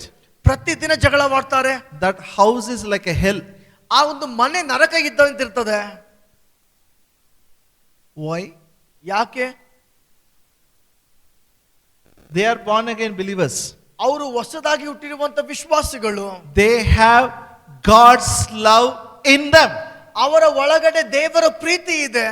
Only reason is they have not realized how to release this love. ಒಂದೇ ಕಾರಣ ಏನೆಂದರೆ, ಅವರ ಒಳಗಡೆ ಇರುವಂತ ಪ್ರೀತಿಯನ್ನು ಹೇಗೆ ಬಿಡುಗಡೆ ಮಾಡಬೇಕು ಎಂಬುದಾಗಿ ಅವರಿಗೆ ಗೊತ್ತಿಲ್ಲ. After 17 years, 25 years, 30 years, they separate. 17 ವರ್ಷ, 20 ವರ್ಷ, 25 ವರ್ಷ ಆದ್ಮೇಲೆ ಅವರು ಬಿಡುಗಡೆ ಆಗ್ತಾರೆ, ವಿಚ್ಛೇದನ ಮಾಡಿಕೊಳ್ತಾರೆ. Why? ಯಾಕೆ? They don't understand how to release this love. ಮತ್ತು ಅವರು ಈ ಪ್ರೀತಿಯನ್ನು ಹೇಗೆ ಬಿಡುಗಡೆ ಮಾಡಬೇಕು ಎಂಬುದಾಗಿ ಅರ್ಥ ಮಾಡಿಕೊಳ್ತಾ ಇಲ್ಲ. I told you, you have to put on Jesus Christ. ನಾನು ಹೇಳಿದೆ, ನೀವು ಯೇಸುವನ್ನು ಧರಿಸಿಕೊಳ್ಳಬೇಕು. You have to put on your new man. ನಿಮ್ಮ ಹೊಸ ಮನುಷ್ಯನನ್ನು ಧರಿಸಿಕೊಳ್ಳಬೇಕು. If you have to put on, you have to put off the old clothes. ಒಂದು ವೇಳೆ ನೀವು ಹೊಸದನ್ನು ಧರಿಸಿಕೊಳ್ಳಬೇಕಾದ್ರೆ ಹಳೆಯ ವಸ್ತ್ರವನ್ನು ತೆಗೆದು ಹಾಕಬೇಕು. What is that old clothes you have to put off? ಆ ಹಳೆ ಬಟ್ಟೆ ತೆಗೆದು ಹಾಕುವುದಂದ್ರೆ ಏನಾಗಿದೆ? Now come with me to Colossians 3rd chapter. ಕೊಲೋಸ್ಯದವರಿಗೆ 3ನೇ ಅಧ್ಯಾಯಕ್ಕೆ ಬನ್ರಿ. Verse 8 and 9. 8-9ನೇ ವಚನ. ಈಗಲಾದರೂ ಕ್ರೋಧ, ಕೋಪ, ಮತ್ಸರ, ದೂಷಣೆ, ಬಾಯಿಂದ ಹೊರಡುವ ದುರ್ಭಾಷೆ ಇವುಗಳನ್ನು ವಿಸರ್ಜಿಸಿ ಬಿಡಿರಿ. ಒಬ್ಬರಿಗೊಬ್ಬರು ಸುಳ್ಳಾಡಬೇಡಿರಿ. ನೀವು ಪೂರ್ವ ಸ್ವಭಾವವನ್ನು ಅದರ ಕೃತ್ಯಗಳ ಕೂಡ ತೆಗೆದಿಟ್ಟು ನೂತನ ಸ್ವಭಾವವನ್ನು ಧರಿಸಿಕೊಂಡಿದ್ದೀರಲ್ಲವೇ? Can you tell it in Kannada after video? ಎಲ್ಲೋ ಕನ್ನಡದಲ್ಲಿ ಹೇಳ್ರಿ. ಈಗಲಾದರೂ ಕ್ರೋಧ, ಕೋಪ, ಮತ್ಸರ, ದೇವದೂಷಣೆ, ನಿಮ್ಮ ಬಾಯಿಂದ ಹೊರಡುವ ದುರ್ಭಾಷೆ ಇವುಗಳನ್ನು ವಿಸರ್ಜಿಸಿ ಬಿಡಿರಿ. ಒಬ್ಬರಿಗೊಬ್ಬರು ಸುಳ್ಳಾಡಬೇಡಿರಿ. ನೀವು ಹಳೆ ಮನುಷ್ಯನನ್ನು ಅವನ ಕೃತ್ಯಗಳ ಕೂಡ ತೆಗೆದು ಹಾಕಿದ್ದೀರಲ್ಲವೇ? Say with me, I will put off the old man with his deeds. ನಾನು ಹಳೆಯ ಮನುಷ್ಯನನ್ನು ಅವನ ಕೃತ್ಯಗಳ ಜೊತೆಗೆ ತೆಗೆದು ಹಾಕಿದ್ದೇನೆ. Means I have decided not to do all this nonsense. ಅದರ ಅರ್ಥ ನಾನು ನಿರ್ಧಾರ ಮಾಡಿದ್ದೇನೆ ಈ ಎಲ್ಲ ಬುದ್ಧಿ ಇಲ್ಲದ ಕಾರ್ಯಗಳನ್ನು ಮಾಡುವುದಿಲ್ಲ I will not ಎಂಬುದಾಗಿ. do. ನಾನು ಮಾಡುವುದಿಲ್ಲ. Listen, you don't have actually a old man. ಮತ್ತು ಕೇಳಿರಿ, ನಿಮ್ಮ ಒಳಗಡೆ ಹಳೆ ಮನುಷ್ಯನಿಲ್ಲ. Your old man is dead. ನಿಮ್ಮ ಹಳೆ ಮನುಷ್ಯನು ಸತ್ತು ಹೋಗಿದ್ದಾನೆ, He is gone. ಆತನು ಹೋಗಿದ್ದಾನೆ. But the mind thinks like a old man. ಆದ್ರೆ ಆ ಮನಸ್ಸು ಹಳೆ ಮನುಷ್ಯನಂತೆ ಯೋಚನೆ ಮಾಡ್ತದೆ. Now you should decide not to behave like a old man. ಮತ್ತು ನೀವು ನಿರ್ಧಾರ ಮಾಡಬೇಕು ಹಳೆ ಮನುಷ್ಯನಂತೆ ನೀನು ವರ್ತಿಸಬಾರದೆಂಬುದಾಗಿ. If you have to wear suit, if you have to wear some good dress, you have to just take off that dress what you wear in the house. ಮತ್ತು ನೀವು suit ಹಾಕಿಕೊಳ್ಬೇಕಾದ್ರೆ ಅಥವಾ ಚೆನ್ನಾಗಿರೋ ಬಟ್ಟೆ ಹಾಕಿಕೊಳ್ಬೇಕಾದ್ರೆ ನೀವು ಮನೆಯಲ್ಲಿ ಧರಿಸಿದಂತ ಆ ಹಳೆ ಬಟ್ಟೆಗಳನ್ನು ತೆಗೆದುಹಾಕಬೇಕಾಗ್ತದೆ. You should take a decision now. ನೀವು ನಿರ್ಧಾರ ಮಾಡಬೇಕು. What I did till today, I will not continue. ಇಲ್ಲಿ ತನಕ ಯಾವುದನ್ನು ನಾನು ಮಾಡಿದ್ದೇನೋ ಇನ್ನು ಮುಂದೆ ನಾನು ಮುಂದುವರಿಸಿಕೊಂಡು ಹೋಗುವುದಿಲ್ಲ. Some people say, I have no problem na. Only anger is a problem. ಮತ್ತು ಕೆಲವೊಬ್ರು ಹೇಳ್ತಾರೆ, ಅಣ್ಣ ನನ್ನಲ್ಲಿ ಯಾವುದೇ ಸಮಸ್ಯೆ ಇಲ್ಲ, ಒಂದೇ ಒಂದು ಕೋಪ ಜಾಸ್ತಿ ಬರ್ತದೆ. That is the tab you are closing. ಮತ್ತು ಅದೇ ಕೋಪದಿಂದನೇ ನೀವು ಆ ಪ್ರೀತಿಯನ್ನು ಮುಚ್ತಾ ಇದ್ದೀರಿ. You are not allowing love to flow. ನೀವು ಪ್ರೀತಿ ಹೋಗದಂತೆ ಬಿಡ್ತಾ ಇಲ್ಲ. You have to decide. ನೀವು ನಿರ್ಧಾರ ಮಾಡಬೇಕು. I will not get angry. I will control my anger. ನಾನು ಕೋಪ ಮಾಡಿಕೊಳ್ಳುವುದಿಲ್ಲ, ನನ್ನ ಕೋಪವನ್ನು ನನ್ನ ಹತೋಟಿಯಲ್ಲೇ ಇಟ್ಟುಕೊಳ್ತೇನೆ. Let's read verse 10 and 11. ನಾವು 10 ಮತ್ತು 11ನೇ ವಚನ ಓದೋಣ. ಈ ಸ್ವಭಾವವು ಅದನ್ನು ಸೃಷ್ಟಿಸಿದಾತನ ಹೋಲಿಕೆಯ ಮೇರೆಗೆ ದಿನ ದಿನವೂ ನೂತನವಾಗುತ್ತಾ ಪೂರ್ವ ಜ್ಞಾನವನ್ನು ಉಂಟು ಮಾಡುತ್ತದೆ. ಇದನ್ನು ಕೊಂಡಿರುವುದರಲ್ಲಿ ಗ್ರೀಕರು ಯಹೂದ್ಯನು ಎಂಬ ಭೇದವಿಲ್ಲ, ಸುನ್ನತಿ ಮಾಡಿಸಿಕೊಂಡವರು ಸುನ್ನತಿ ಮಾಡಿಸಿಕೊಳ್ಳದವರು ಎಂಬ ಭೇದವಿಲ್ಲ, ಮೇಲ್ಚೆ ಹೂಣ ಎಂಬ ಹೆಸರುಗಳಿಲ್ಲ, ಆಳು ಒಡೆಯ ಎಂಬ ಭೇದವಿಲ್ಲ, ಆದರೆ ಕ್ರಿಸ್ತನೇ ಸಮಸ್ತರಲ್ಲಿಯೂ ಸಮಸ್ತವೂ ಆಗಿರುವನು. Hallelujah. Put on the new man. ಹೊಸ ಮನುಷ್ಯನನ್ನು ಧರಿಸಿಕೊಳ್ಳಿರಿ. Say, put on the new man. ನೂತನ ಮನುಷ್ಯನನ್ನು ಧರಿಸಿಕೊಳ್ಳಿರಿ. How is that man? ಆ ಮನುಷ್ಯ ಹೇಗಿದ್ದಾನೆ? He is like creator. ಆತನು ಸೃಷ್ಟಿಕರ್ತನಂತೆ ಇದ್ದಾನೆ. How to bring the new behavior? ಈಗ ಹೊಸ ಸ್ವಭಾವವನ್ನು ಹೇಗೆ ತರುವುದು? Become like creator. ಆ ಸೃಷ್ಟಿಕರ್ತನಂತೆ ಆಗುವುದರಿಂದ Change your thinking. ನಿಮ್ಮ ಯೋಚನೆಯನ್ನು I ಬದಲಾಯಿಸಿಕೊಳ್ಳಿರಿ. am not going to be as I was before. ನಾನು ಮುಂಚೆ ಹೇಗಿದ್ದನೋ ಹಾಗೇ ಇರುವುದಿಲ್ಲ. That time I did all the talking, bad talking. ಆ ಸಮಯದಲ್ಲಿ ಎಲ್ಲ ಕೆಟ್ಟ ಮಾತುಗಳನ್ನು ಆಡಿದೆ. Now I will change. ಆದ್ರೆ ಈಗ ಬದಲಾಗ್ತೇನೆ. See, if you decide to change, you will change. ನೀವು ಬದಲಾಗಬೇಕು ಎಂಬುದಾಗಿ ನಿರ್ಧಾರ ಮಾಡಿದ್ರೆ ನೀವು ಬದಲಾಗ್ತೀರಿ. Amen. Your decision is very important. ನಿಮ್ಮ ನಿರ್ಧಾರಗಳು ಬಹಳ ಪ್ರಾಮುಖ್ಯ. Amen. It looks all are very good people. You are all very good. ನೀವು ಈ ರೀತಿ ಕಾಣ್ತಾ ಇದ್ದೀರಿ, ನೀವೆಲ್ಲರೂ ಒಳ್ಳೆಯವರೇ ಇದ್ದೀರಿ. You don't get angry. ನಿಮಗೆ ಕೋಪನೇ ಬರಲ್ಲ, ಆ ರೀತಿ ತೋರಿಸ್ತಾ ಇದ್ದೀರಿ. Amen. Okay. Now listen. Sometimes you may think, because I'm holding mic up very holy people. ಮತ್ತು ಕೆಲವು ಸಾರಿ ಈ ರೀತಿ ಯೋಚನೆ ಬರ್ತದೆ, ಮೈಕ್ ಹಿಡಿಯುವುದರಿಂದ ಬಹಳ ಪರಿಶುದ್ಧರಾಗಿರ್ತಾರೆ. No. ಮೈಕ್ ಹಿಡಿಯುವರು In stage, what you know about me? Very less. ಆದ್ರೆ ವೇದಿಕೆ ಮೇಲೆ ಏನ್ ನೋಡ್ತಿರೋದು ಬಹಳ ಕಡಿಮೆ, ಸ್ವಲ್ಪ ಸಮಯ. If you come to my house, you will know my color. ಆದ್ರೆ ಮನೆಗೆ ಬಂದಾಗ ಬಣ್ಣ ಗೊತ್ತಾಗ್ತದೆ. All of you, that's all are looking very beautiful now. ಎಲ್ಲರೂ ಈಗ ಸುಂದರವಾಗಿ ಕಾಣ್ತಾ ಇದ್ದೀರಿ. Hallelujah, praise the Lord. ಎಲ್ಲರೂ hallelujah, praise the Lord. At home, when the work begins, how we react? ಆದ್ರೆ ಮನೆಯಲ್ಲಿ ಕೆಲಸ ಪ್ರಾರಂಭವಾದಾಗ ನಾವು ಹೇಗೆ ಪ್ರತಿಕ್ರಿಯೆ ಕೊಡ್ತೇವೆ? I should tell, honestly, I was a very angry person. ಮತ್ತು ನಾನು ಪ್ರಾಮಾಣಿಕವಾಗಿ ಹೇಳ್ತೇನೆ, ನಾನು ಬಹಳ ಕೋಪಿಷ್ಠನಾಗಿದ್ದೆ. I said, when I got married, my wife thought, my husband is a good preacher. ಮತ್ತು ನಾನು ಮದುವೆಯಾದಾಗ ನನ್ನ ಹೆಂಡತಿ ಅನ್ಕೊಂಡಿದ್ದಳು ನನ್ನ ಗಂಡ ಒಳ್ಳೆ ಪ್ರೀಚರ್ ಆಗಿದ್ದಾನೆ. Everybody thought, he's standing in the front, he's a nice person. ಮತ್ತು ಯಾಕಂದ್ರೆ ಎಲ್ಲರೂ ನೋಡ್ತಾರೆ ಆತನು ಸ್ಟೇಜ್ ಮೇಲೆ ನಿಂತ್ಕೊಂಡಿರ್ತಾನೆ, ಚೆನ್ನಾಗಿರಬಹುದು. But when we began the family, she came to know I'm very angry guy. ಮತ್ತು ಕುಟುಂಬ ಜೀವನ ಪ್ರಾರಂಭ ಮಾಡಿದಾಗ ಆಕೆ ಗೊತ್ತಾಗ್ತದೆ ನಾನು ಬಹಳ ಕೋಪಿಷ್ಠ ಅಂತ. Literally, her hands will shiver. ಆಕೆ ಕೈ ನಡುಗ್ತಾ ಇದ್ದವು ಕೆಲವು ಸಾರಿ. Thank God. ಆದ್ರೆ ದೇವರಿಗೆ ಸ್ತೋತ್ರ. Thank God I have decided, ದೇವರಿಗೆ ಸ್ತೋತ್ರ, ನಾನು ನಿರ್ಧಾರ ಮಾಡಿದೆ, I will put off the old man. ನಾನು ಹಳೆ ಮನುಷ್ಯನ ತೆಗೆದು ಹಾಕ್ತೇನೆ. I changed a lot. ನಾನು ಎಷ್ಟೋ ಬದಲಾದೆ. You can change only when you decide. ನೀವು ನಿರ್ಧಾರ ಮಾಡಿದಾಗ ಮಾತ್ರ ನೀವು ಬದಲಾಗಬಹುದು. Say, I will put off the old man.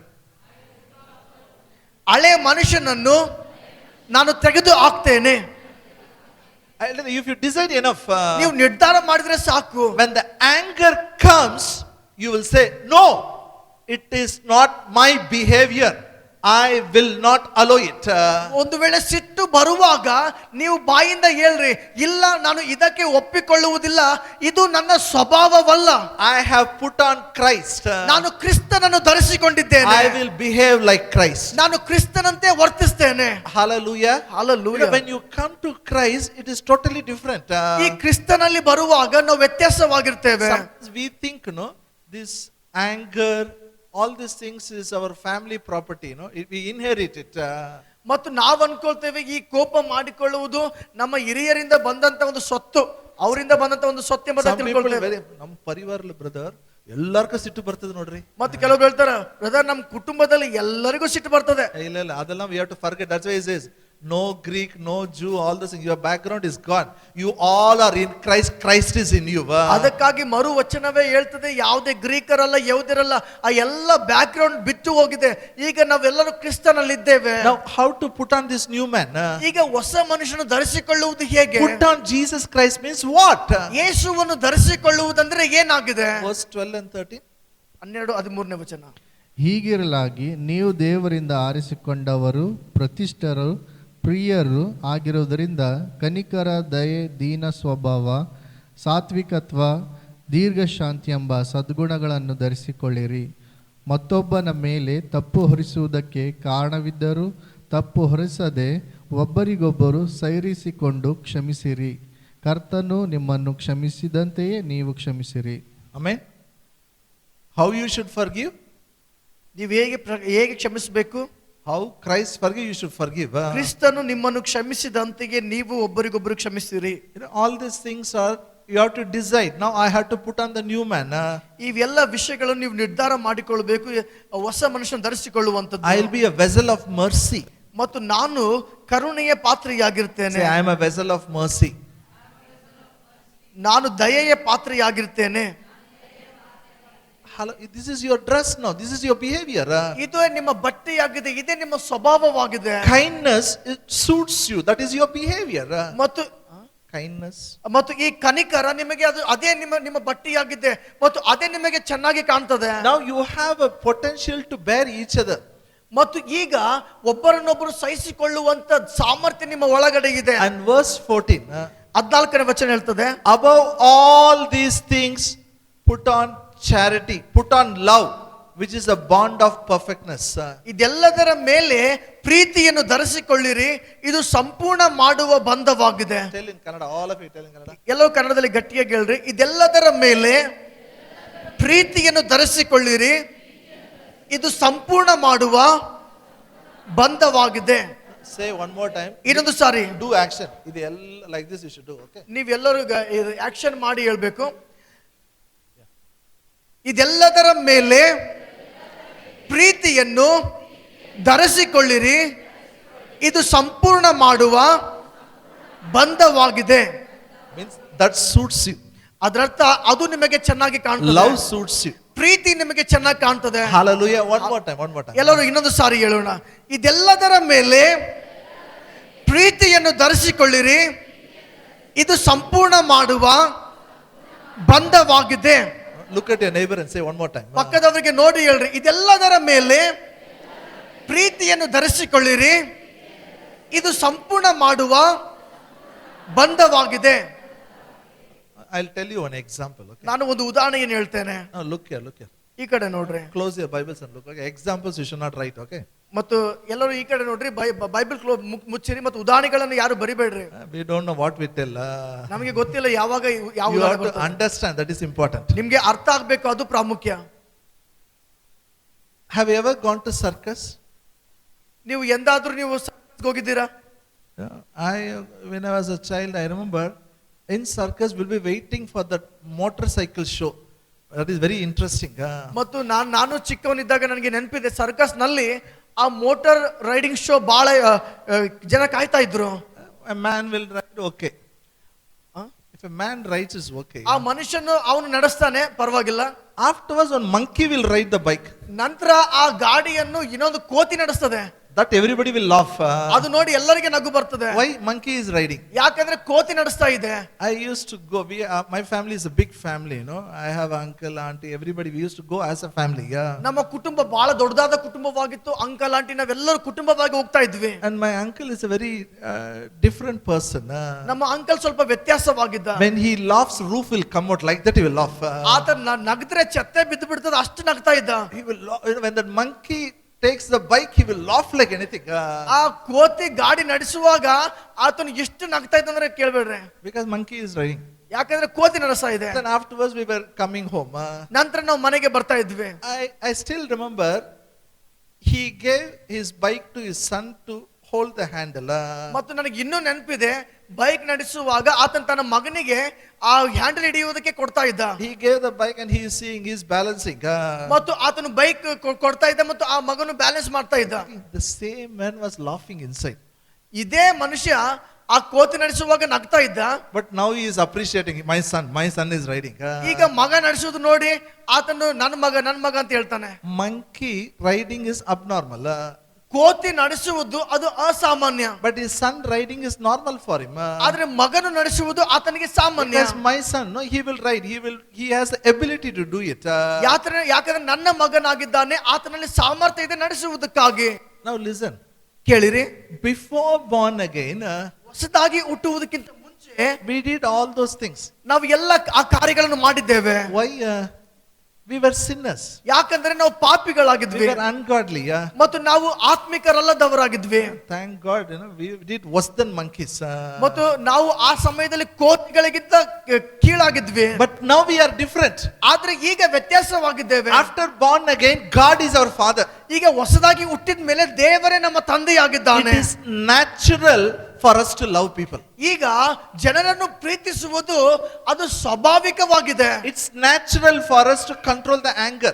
ಮತ್ತು ಈಗ ಆ ಸಿಟ್ಟನ್ನು ನಾವು ನಿಯಂತ್ರಣದಲ್ಲಿ ಇಟ್ಟುಕೊಳ್ಳುವುದು ಬಹಳ ಕಾಮನ್ ಅಂತ ಇರ್ತದೆ. It is easy for us to control the anger. ನಮ್ಮ ಸಿಟ್ಟನ್ನು ನಾವು ನಿಯಂತ್ರಣದಲ್ಲಿ ಇಟ್ಟುಕೊಳ್ಳುವುದು ಬಹಳ ಸುಲಭ. Why? ಯಾಕೆ? We are like our Father. ನಾವು ನಮ್ಮ ತಂದೆಯಂತೆ ಇದ್ದೇವೆ. I mean, how many of you understand what I'm saying? ನಾನು ಹೇಳಿದ ಎಷ್ಟು ಜನರಿಗೆ ಅರ್ಥ ಆಯ್ತು? That old thing doesn't suit you. ಆ ಹಳೆ ಸಂಗತಿಗಳು ನಮಗೆ ಚೆನ್ನಾಗಿ ಕಾಣಲ್ಲ. But the love suits you. ಆದ್ರೆ ಪ್ರೀತಿ ನಮಗೆ ಚೆನ್ನಾಗಿ ಕಾಣ್ತದೆ. Why this is so important? ಯಾಕೆ ಇದು ಬಹಳ ಪ್ರಾಮುಖ್ಯವಾಗಿದೆ? Listen. Very important. What I'm saying, another few minutes. ಕೇಳಿ, ಇದು ಬಹಳ ಪ್ರಾಮುಖ್ಯ. ಇನ್ನು ಕೆಲವು ನಿಮಿಷಗಳು ನಾನು ಏನ್ ಹೇಳ್ತೀನೋ ಇದು ಬಹಳ ಪ್ರಾಮುಖ್ಯವಾಗಿದೆ. Our God loves people. ನಮ್ಮ ದೇವರು ಜನರನ್ನು ಪ್ರೀತಿ ಮಾಡ್ತಾನೆ. Who put love in our heart? ಯಾರು ನಮ್ಮ ಒಳಗಡೆ ಪ್ರೀತಿಯನ್ನು ಹಾಕಿದ್ದಾನೆ? God. ದೇವರು. So whose love we are having? ಈಗ ಯಾರ ಪ್ರೀತಿ ನಮ್ಮ ಒಳಗಡೆ ಇದೆ?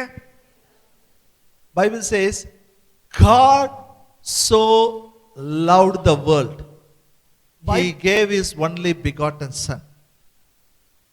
ಬೈಬಲ್ ಹೇಳ್ತದೆ, ದೇವರು ಲೋಕವನ್ನು ಎಷ್ಟೋ ಪ್ರೀತಿ ಮಾಡಿ ತನ್ನ ಒಬ್ಬನೇ ಮಗನನ್ನು ನಮಗೆ ಕೊಡ್ತಾನೆ. Our God's love is not words, it has an action. He gave his only begotten son. Whoever believes in him will not perish but have an everlasting life. ನಮ್ಮ ದೇವರ ಪ್ರೀತಿ ಕೇವಲ ಮಾತುಗಳಿಲ್ಲ, ಆದ್ರೆ ಅದು ಕಾರ್ಯದಲ್ಲಿ ಕೂಡ ಇದೆ. ಆತನು ಲೋಕವನ್ನು ಎಷ್ಟೋ ಪ್ರೀತಿ ಮಾಡಿ ತನ್ನ ಒಬ್ಬನೇ ಮಗನನ್ನು ಆತನು ಕಳಿಸಿಕೊಡ್ತಾನೆ. ಯಾಕಂದ್ರೆ ಆತನನ್ನು ನಂಬುವ ಒಬ್ಬನಾದರೂ ನಾಶವಾಗಬಾರದೆಂಬುದಾಗಿ. Now look here. ಎಲ್ಲರೂ ಈ ಕಡೆ ನೋಡ್ರಿ. What is meant by God loves the world? ದೇವರು ಲೋಕವನ್ನು ಪ್ರೀತಿಸುವುದಂದ್ರೆ ಏನು? He doesn't want anybody to go to hell. ಆತನು ಯಾರು ನರಕಕ್ಕೆ ಹೋಗುವುದನ್ನು ಬಯಸುವುದಿಲ್ಲ. He gave his son. ಆತನು ತನ್ನ ಮಗನನ್ನು ಕೊಟ್ಟನು. Do you believe God still loves people? ನೀವು ನಂಬ್ತೀರಾ ದೇವರು ಜನರಿಗೆ ಇನ್ನೂ ಪ್ರೀತಿ ಮಾಡ್ತಾನೆ ಅಂತ? Still he loves people? ಆತನು ಇನ್ನೂ ಜನರಿಗೆ ಪ್ರೀತಿ ಮಾಡ್ತಾನೆ ಅಂತ ನಂಬ್ತೀರಾ? Now, how God will reveal his love to people? ಈಗ ದೇವರು ತನ್ನ ಪ್ರೀತಿಯನ್ನು ಜನರಿಗೆ ಹೇಗೆ ಪ್ರಕಟ ಮಾಡ್ತಾನೆ? only through you and me he can reveal them. ಅದು ಕೇವಲ ನಿನ್ನ ಮೂಲಕ ನನ್ನ ಮೂಲಕ ಆತನು ಪ್ರಕಟ ಮಾಡ್ತಾನೆ. Hallelujah. Hallelujah. You understand? ನಿಮಗೆ ಅರ್ಥ ಆಗ್ತಾ ಇದೆಯಾ? If people has to understand God's love, they have to see God's love in you. If people have to understand God's love, you have to, I have to release this God's love. ಒಂದು ವೇಳೆ ಜನರಿಗೆ ದೇವರ ಪ್ರೀತಿಯ ಪ್ರಕಟ ಆಗಬೇಕಾದ್ರೆ ಅದು ನನ್ನ ಮೂಲಕ ನಿನ್ನ ಮೂಲಕ ಸಾಧ್ಯವಾಗಿದೆ. ಒಂದು ವೇಳೆ ಜನರು ದೇವರ ಪ್ರೀತಿಯನ್ನು ನೋಡಬೇಕಾದರೆ ಅದು ನಾನು ನೀನು ಬಿಡುಗಡೆ ಮಾಡಬೇಕಾಗಿದೆ. That is why we have to put off that anger, put off that old nature.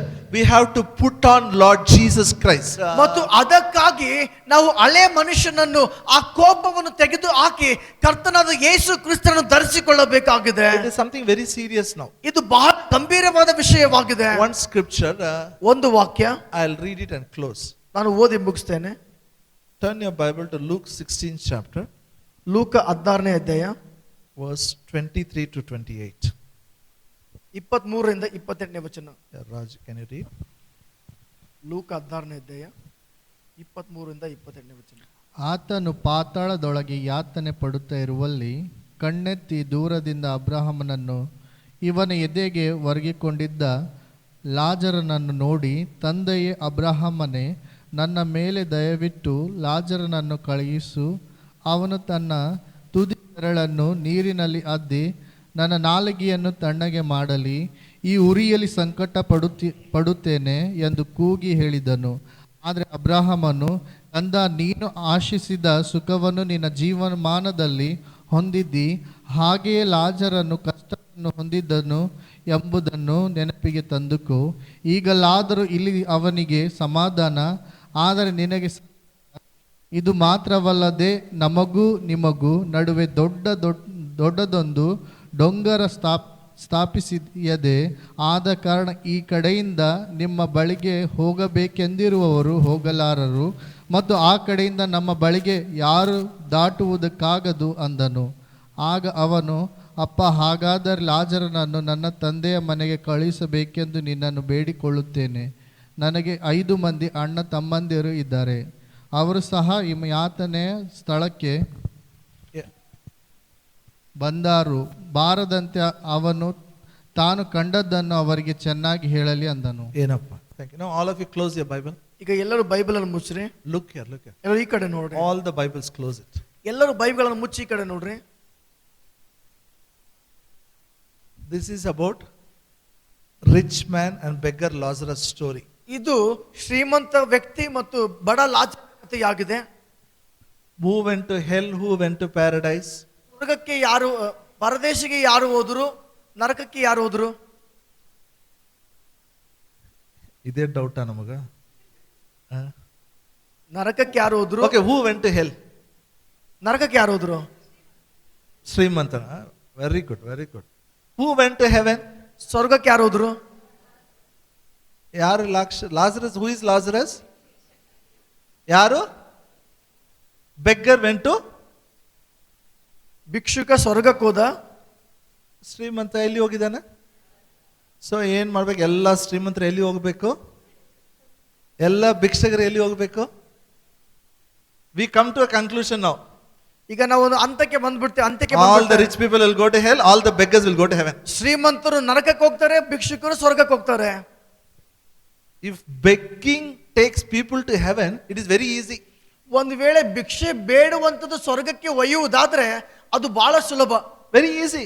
ಅದು ಬಹಳ ಸುಲಭ. We can tell everybody come beg so that you will come to heaven. ಎಲ್ಲರೂ ಭಿಕ್ಷೆ ಬೇಡ್ರಿ, ಯಾಕಂದ್ರೆ ಸ್ವರ್ಗಕ್ಕೆ ಹೋಗ್ಬೋದು. Because he is a beggar, he didn't go to heaven. ಆತನು ಭಿಕ್ಷುಕನಾಗಿರುವುದರಿಂದ ಸ್ವರ್ಗಕ್ಕೆ ಹೋಗ್ಲಿಲ್ಲ. The blood of Jesus took him to heaven. ಯೇಸುವಿನ ರಕ್ತ ಅವರಿಗೆ ಸ್ವರ್ಗಕ್ಕೆ ತೆಗೆದುಕೊಂಡು ಹೋಯಿತು. Hallelujah. You know, this is very important. ಇದು ಬಹಳ ಪ್ರಾಮುಖ್ಯ. Because Christians love this beggar so much.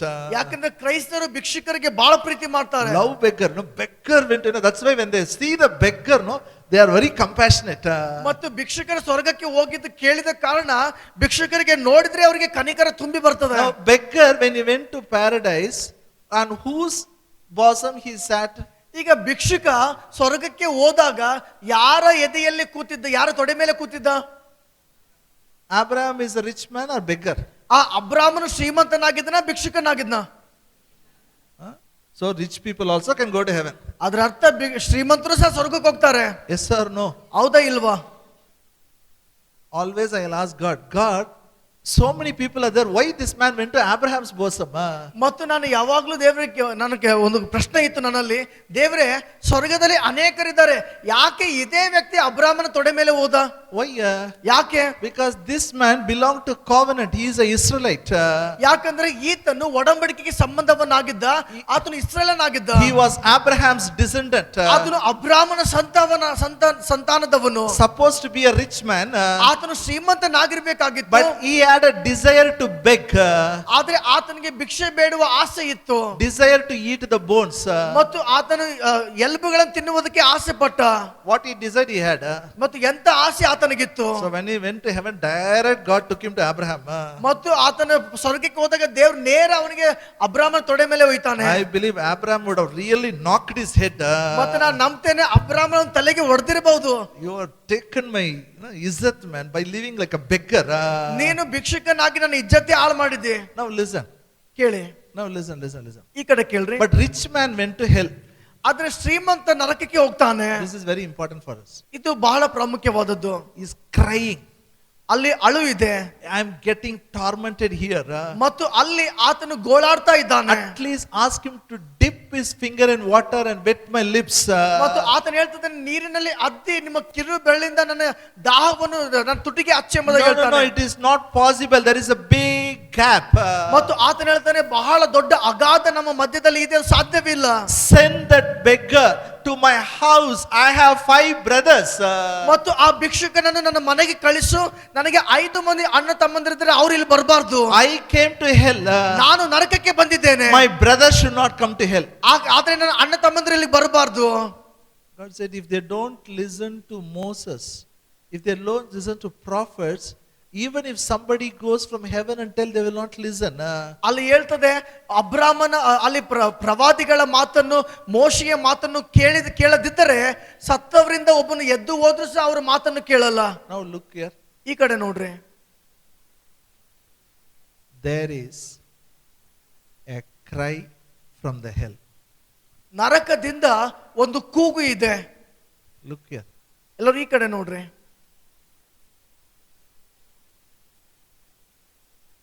No noise, no noise. ಯಾರು ಶಬ್ದ ಮಾಡಬೇಡ್ರಿ.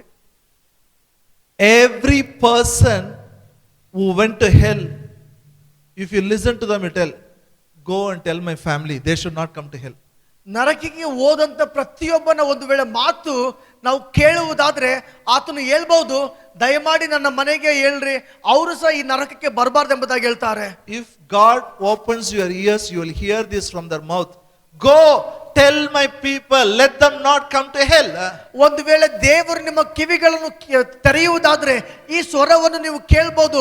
ನರಕದಿಂದ ಅವರು ಹೇಳ್ತಾರೆ, ಹೋಗಿ ನನ್ನ ಮನೆಗೆ ಹೋಗಿ ಹೇಳ್ರಿ, ಯಾಕಂದ್ರೆ ಅವರು ಈ ನರಕಕ್ಕೆ ಬರಬಾರ್ದು ಎಂಬುದಾಗಿ. Look here. ಈ ಕಡೆ ನೋಡ್ರಿ. Can you remember your neighbors? ನಿಮ್ಮ ನೆರೆಹೊರೆಯವರನ್ನು ನೀವು ನೆನಪು ಮಾಡಿಕೊಳ್ಬಹುದಾ? Can you just think about your colleagues, your friends? ನಿಮ್ಮ ಜೊತೆ ಕೆಲಸದವರು, ನಿಮ್ಮ ಸ್ನೇಹಿತರ ಬಗ್ಗೆ ಸ್ವಲ್ಪ ಯೋಚನೆ ಮಾಡಬಹುದಾ? Do you want to see them in the torment or you want to see them in the heaven? ಆ ನರಕದ ಯಾತನೆಯಲ್ಲಿ ಇರುವುದನ್ನು ನೀವು ನೋಡಬೇಕಾ ಅಥವಾ ಸ್ವರ್ಗದಲ್ಲಿ ಇರುವುದನ್ನು ನೀವು ನೋಡಬೇಕಾ? If you want to see them in the heaven, they have to taste God's love through you. ಒಂದು ವೇಳೆ ಅವರು ಸ್ವರ್ಗದಲ್ಲಿ ಇರಬೇಕೆಂಬುದಾಗಿ ನೀವು ಬಯಸುವುದಾದ್ರೆ ನಿಮ್ಮ ಮೂಲಕ ದೇವರ ಪ್ರೀತಿಯ ರುಚಿಯನ್ನು ಅವರು ನೋಡಬೇಕಾಗಿದೆ. You should be a person releasing God's love wherever you go. ಮತ್ತು ನೀವು ಹೋಗುವಂತ ಎಲ್ಲ ಸ್ಥಳಗಳಲ್ಲಿ ದೇವರ ಪ್ರೀತಿಯನ್ನು ಪ್ರಕಟ ಮಾಡುವಂತ ಜನರು ನೀವು ಆಗಿರಬೇಕು. I tell you, loving family is very easy. Our people will love. ಕುಟುಂಬವನ್ನು ಪ್ರೀತಿಸುವುದು ಬಹಳ ಸುಲಭ, ಎಲ್ಲರೂ ಮಾಡ್ತಾರೆ. Loving others is not so easy. ಇನ್ನೊಬ್ಬರನ್ನು ಪ್ರೀತಿಸುವುದು ಬಹಳ ಸುಲಭ ಅಲ್ಲ. I still remember. ನನಗಿನ್ನೂ ನೆನಪಿದೆ. I don't talk about visions, dreams in my teaching. Usually I avoid. ಮತ್ತು ಸಾಮಾನ್ಯವಾಗಿ ನಾನು ಬೋಧಿಸುವಾಗ ನಾನು ಕನಸಿನ ಬಗ್ಗೆ ದರ್ಶನಗಳ ಬಗ್ಗೆ ಮಾತಾಡುವುದಿಲ್ಲ. Sometimes I tell, ಕೆಲವು ಸಾರಿ ಹೇಳ್ತೇನೆ. now listen to me. ಈ ಕಡೆ ಕೇಳ್ರೆ. There was one night prayer going on. ಒಂದು ದಿನ ಒಂದು ರಾತ್ರಿ ಪ್ರಾರ್ಥನೆ ನಡೀತಾ ಇತ್ತು. All were there, 50-60 people were there. 50-60 ಜನ ಇದ್ರು. All were weeping and praying. ಎಲ್ಲರೂ ಅಳ್ತಾ ಪ್ರಾರ್ಥನೆ ಮಾಡ್ತಾ ಇದ್ರು. But my eyes, one drop water is not coming. ಆದ್ರೆ ನನ್ನ ಕಣ್ಣಿನಿಂದ ಒಂದು ಹನಿ ನೀರು ಬರ್ತಾ ಇರ್ಲಿಲ್ಲ. I don't know whether what they are doing is right or wrong. Whether what I should do, I don't know. ನನಗೆ ಗೊತ್ತೇ ಇರ್ಲಿಲ್ಲ ಅವ್ರು ಅಳೋದು ಸರಿನಾ ತಪ್ಪ ಏನ್ ಮಾಡ್ಬೇಕಂತ. I asked God, God, tell me what should I do. ನಾನು ದೇವ್ರೆ ಏನ್ ಮಾಡ್ಬೇಕು. Then God gave me a vision. ನಂತರ ದೇವರು ನನಗೆ ಒಂದು ದರ್ಶನ ಕೊಟ್ಟ. I saw something. ನಾನು ಕೆಲವು ಸಂಗತಿಗಳನ್ನು ನೋಡಿದೆ. That time I was working in school as a teacher. ಆ ಸಮಯದಲ್ಲಿ ನಾನು ಶಾಲೆಯಲ್ಲಿ ಶಿಕ್ಷಕನಾಗಿ ಕೆಲಸ ಮಾಡ್ತಾ ಇದ್ದೆ. I saw some dead bodies. ನಾನು ಕೆಲವೊಂದು ಸತ್ತಂತ ಶವಗಳನ್ನು ನೋಡಿದೆ. Nothing happened. ಒಳಗೇನು ಅನಿಸಲಿಲ್ಲ. When I went near, I saw some of my students' face. ಮತ್ತು ಸ್ವಲ್ಪ ಮುಂದೆ ಹೋಗಿ ನೋಡಿದಾಗ ನನ್ನ ವಿದ್ಯಾರ್ಥಿಗಳ ಮುಖಗಳಿದ್ವು. I felt sorry. ನನಗೆ ಸ್ವಲ್ಪ ಬೇಜಾರು ಅನಿಸಿತು. Still further when I went, ಇನ್ನು ಸ್ವಲ್ಪ ಮುಂದೆ ಹೋದಾಗ I saw my sister, my brother, my mother. ನನ್ನ ಸಹೋದರಿ, ನನ್ನ ಸಹೋದರ, ನನ್ನ ತಾಯಿ ಇರುವುದನ್ನು ನೋಡಿದೆ. When I saw my mother's face, I started screaming. ನನ್ನ ತಾಯಿಯ ಮುಖವನ್ನು ನೋಡಿದಾಗ ನಾನು ಜೋರಾಗಿ ಕಿರ್ಚೋದಕ್ಕೆ ಪ್ರಾರಂಭ ಮಾಡಿದೆ. No, I will not allow her to go to hell. ನಾನು ಹೇಳಿದೆ ಗಟ್ಟಿಯಾಗಿ, ಇಲ್ಲ, ಆಕೆ ನರಕಕ್ಕೆ ಹೋಗುವಂತೆ ನಾನು ಬಿಡುವುದಿಲ್ಲ. Oh, so many people are in the prayer. ಪ್ರಾರ್ಥನೆಯಲ್ಲಿ ಎಷ್ಟೋ ಜನರಿದ್ದಾರೆ. I didn't bother. ನಾನು ಚಿಂತನೆ ಮಾಡಲಿಲ್ಲ. I screamed. ನಾನು ಕೂಗಿದೆ. And tears rolled out of my eyes. ನನ್ನ ಕಣ್ಣಿಂದ ನೀರು ಬರಕ್ಕೆ ಸ್ಟಾರ್ಟ್ ಆಯಿತು.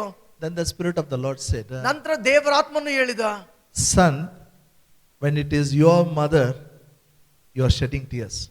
ಮಗನೇ, ನಿನ್ನ ತಾಯಿಯನ್ನು ನೋಡಿದಾಗ ನಿನ್ನ ಕಣ್ಣೀಡ್ತಾ ಇದೀಯಾ? Love people like your own brother, sister, father and mother. ಜನರನ್ನು ನಿನ್ನ ಸ್ವಂತ ಅಣ್ಣ ತಮ್ಮಂದಿರಂತೆ, ಅಕ್ಕಂದರಂತೆ, ತಾಯಿಯಂತೆ ಪ್ರೀತಿಸು. Every man in this earth is supposed to be a child of God. ಈ ಲೋಕದಲ್ಲಿ ಇರುವಂತ ಪ್ರತಿಯೊಬ್ಬ ಮನುಷ್ಯನು ದೇವರ ಮಗನಾಗಿರಬೇಕಾಗಿದೆ. Every man ಪ್ರತಿಯೊಬ್ಬ ಮನುಷ್ಯನು is supposed to be a God's child. ಆತನು ದೇವರ ಮಗನಾಗಿರಬೇಕಾಗಿದೆ. Jesus died for every man. Jesus died for every man. Yesu ಪ್ರತಿಯೊಬ್ಬರಿಗಾಗಿ ಸತ್ತಿದ್ದಾನೆ. We have to preach gospel. ನಾವು ಸುವಾರ್ತೆಯನ್ನು ಸಾರಬೇಕು. More than that, ಅದಕ್ಕಿಂತ ಹೆಚ್ಚಾಗಿ our life should be a testimony. ನಮ್ಮ ಜೀವಿತ ಒಂದು ಸಾಕ್ಷಿಯಾಗಿರಬೇಕು. If you want your friends to listen to you, ಒಂದು ವೇಳೆ ನಿಮ್ಮ ಸ್ನೇಹಿತರು ನಿಮಗೆ ಕೇಳಬೇಕಾದ್ರೆ, if you want your neighbors to listen to you, ನಿಮ್ಮ ಪಕ್ಕದವರು ನಿಮಗೆ ಕೇಳಬೇಕಾದ್ರೆ, you should be a person who carry God's love and release God's love. ನೀವು ದೇವರ ಪ್ರೀತಿಯನ್ನು ಒತ್ತುಕೊಳ್ಳುವಂತವರು, ದೇವರ ಪ್ರೀತಿಯನ್ನು ಬಿಡುಗಡೆ ಮಾಡುವಂತವರು ಆಗಿರಬೇಕು. Why God put the love? ಯಾಕೆ ದೇವರು ಪ್ರೀತಿ ಹಾಕಿದ್ದಾನೆ? So that people will come to heaven. ಯಾಕಂದ್ರೆ ಜನರು ನರಕಕ್ಕೆ ಹೋಗದಂತೆ. I just give you a time now. ನಾನು ನಿಮಗೆ ಸಮಯವನ್ನು ಕೊಡ್ತೇನೆ. Think about your own people. ನಿಮ್ಮ ಸ್ವಂತ ಜನರ ಬಗ್ಗೆ ಯೋಚನೆ ಮಾಡಿರಿ. Your neighbors, your relatives. ನಿಮ್ಮ ಪಕ್ಕದವರು, ನಿಮ್ಮ ನೆರೆಹೊರೆಯವರು. Their coming to eternal life is based on how you release God's love. ನೀವು ಹೇಗೆ ದೇವರ ಪ್ರೀತಿಯನ್ನು ಬಿಡುಗಡೆ ಮಾಡ್ತೀರೋ ಅದರ ಮೇಲೆ ಅವರು ನಿತ್ಯ ಜೀವಕ್ಕೆ ಬರುವವರಾಗಿದ್ದಾರೆ. Why we have to put off the old man? ಯಾಕೆ ನಾವು ಹಳೆ ಮನುಷ್ಯನ ತೆಗೆದಾಕಬೇಕು? Why we should not get angry? ಯಾಕೆ ನಾವು ಸಿಟ್ಟು ಮಾಡ್ಕೊಳ್ಬಾರ್ದು? People should come to heaven. ಜನರು ಯೇಸುವನ್ನು ತಿಳಿದುಕೊಳ್ಳಬೇಕು. Only love can bring people to heaven. ಪ್ರೀತಿ ಮಾತ್ರ ಜನರಿಗೆ ಸ್ವರ್ಗಕ್ಕೆ ತರಕ್ಕೆ ಸಾಧ್ಯ. Shall we all stand up? ನಾವೆದ್ದು ನಿಂತುಕೊಳ್ಳೋಣ. Shall we all stand up? ನಾವೆದ್ದು ನಿಂತುಕೊಳ್ಳೋಣ. Every eye be closed. ಪ್ರತಿಯೊಬ್ಬರ ಕಣ್ಣುಗಳು ಮುಚ್ಚಿರಲಿ. You know, God trusted you. He has put His love in your heart. ದೇವರು, Holy Spirit. ದೇವರು ನಿಮ್ಮ ಮೇಲೆ ಭರವಸವಿಟ್ಟು ಪವಿತ್ರಾತ್ಮನ ಮೂಲಕ ತನ್ನ ಪ್ರೀತಿಯನ್ನು ನಿಮ್ಮ ಒಳಗಡೆ ಹಾಕಿದ್ದಾನೆ. By His grace and mercy we have received His love. ಆತನ ಕೃಪೆ ಕರುಣೆಯಿಂದ ಆತನ ಪ್ರೀತಿಯನ್ನು ಹೊಂದಿಕೊಂಡಿದ್ದೇವೆ. Through His love only we have to win people to ನಾವು Christ. ನಾವು ಆತನ ಪ್ರೀತಿಯಿಂದ ಮಾತ್ರ ನಾವು ಜನರಿಗೆ ಜಯಿಸಕ್ಕಾಗ್ತದೆ. I'll tell you, even if you preach, if you don't show the love, it will not have impact on them. ಒಂದು ವೇಳೆ ನೀನು ಸಾರಿದ್ರೂ ಕೂಡ ಒಂದು ವೇಳೆ ಪ್ರೀತಿ ತೋರಿಸದೇ ಇದ್ರೆ ಅವರ ಮೇಲೆ ಅದು ಪ್ರಭಾವ ಬೀರುವುದಿಲ್ಲ. But love brings people to Christ. ಆದರೆ ಪ್ರೀತಿ ಜನರನ್ನು ದೇವರ ಬಳಿಗೆ ತರ್ತದೆ. They may not listen to your word, but they'll respond for the love of God what you show. ಆದ್ರೆ ನಿನ್ನ ಮಾತಿಗೆ ಅವರು ಪ್ರತಿಕ್ರಿಯೆ ಕೊಡದೇ ಇರಬಹುದು, ಆದ್ರೆ ನೀನು ತೋರಿಸುವಂತ ದೇವರ ಪ್ರೀತಿಗೆ ಅವರು ಪ್ರತಿಕ್ರಿಯೆ ಕೊಡ್ತಾರೆ. We can't allow our neighbors or our family people, even our enemies to go to hell. ನಾವು ನಮ್ಮ ನೆರೆಯವರು, ನಮ್ಮ ಕುಟುಂಬದವರು, ನಮ್ಮ ಸಂಬಂಧಿಕರುಗಳು ನರಕಕ್ಕೆ ಹೋಗುವುದನ್ನು ನಮಗೆ ನೋಡಕ್ಕಾಗಲ್ಲ. We can't give permission, ನಾವು ಅದಕ್ಕೆ ಅನುಮತಿ ಕೊಡುವುದಿಲ್ಲ. but at least we can show God's love to them. ಆದ್ರೆ ಕನಿಷ್ಠ ಪಕ್ಷ ದೇವರ ಪ್ರೀತಿಯನ್ನು ಅವರಿಗೆ ತೋರಿಸೋಣ. Every eye be closed. ಪ್ರತಿಯೊಬ್ಬರ ಕಣ್ಣುಗಳು I want ಮುಚ್ಚಿರಲಿ. you to just lift your hand. ನಿಮ್ಮ ಕೈಗಳನ್ನು ಮೇಲೆತ್ತಿರಿ ಎಂಬುದಾಗಿ Lift your ಬಯಸ್ತೇನೆ. hand. Think about your own family people, ನಿಮ್ಮ ಸ್ವಂತ ಕುಟುಂಬದವರನ್ನು ಯೋಚನೆ ಮಾಡಿರಿ. your own neighbors. ನಿಮ್ಮ ಸ್ವಂತ ಪಕ್ಕದವರನ್ನು ಯೋಚನೆ ಮಾಡಿರಿ. Maybe your enemies, people who trouble you. ಬಹುಶಃ ಜನರು ನಿಮಗೆ ತೊಂದರೆ ಕೊಟ್ಟಿರಬಹುದು. They should come to heaven. ಅವರು ಸ್ವರ್ಗಕ್ಕೆ ಬರಬೇಕಾಗಿದೆ. They have to see you demonstrating God's love. ಮತ್ತು ನೀನು ದೇವರ ಪ್ರೀತಿಯನ್ನು ಪ್ರಕಟ ಮಾಡುವುದನ್ನು ಅವರು ನೋಡಬೇಕಾಗಿದೆ. Will you decide today, I will release